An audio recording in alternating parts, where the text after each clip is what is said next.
Les touristes de l'été ont quitté les bords de Loire, tout comme les sternes, ces oiseaux migrateurs partis pour l'Afrique pendant quelques mois.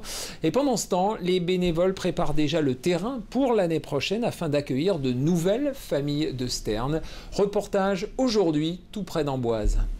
9 h du matin, les pelles et les pioches en main, direction les îlots pour ce petit groupe de 10 bénévoles et amateurs d'ornithologie.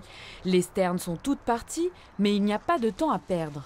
Ce qu'on veut, c'est dévégétaliser au maximum le point haut de l'île pour que les sternes aient plus de place pour reproduire. Parce que les sternes cherchent surtout, c'est d'avoir le maximum d'espace dégagé. C'est un oiseau qui est quand même très sauvage. Donc cette année, on a eu des sternes qui ont niché sur cet îlot. Et on espère l'an prochain qu'il y en aura plus en leur laissant plus de place. Et si on ne dévégétalise pas tous les ans, ça pousse et puis ça va prendre la hauteur et puis il n'y aura plus d'îlot pour les sternes.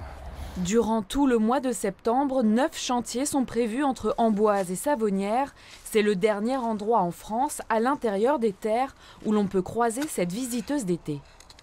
Les sternes arrivent d'Afrique de l'Ouest, arrivent en France au mois de fin mars-avril pour commencer à nicher. Et donc elles commencent à s'installer sur les îlots en mai-juin. Et donc elles nichent, en fait elles creusent au sol, elles font leur nid directement dans le sable. Donc c'est pour ça qu'on fait ça. Ces hirondelles des mers, comme on les appelle, sont très sensibles au changement de leur habitat. La modification des rivières et la pollution des eaux ont détruit de nombreux sites de nidification. Mais la première menace reste l'homme. Les sternes, en fait, quand elles sont dérangées, elles s'envolent. Et du coup, leurs œufs restent, restent au soleil, là, cette année particulièrement, parce qu'il a fait très chaud. Donc les œufs meurent, en fait, les embryons meurent.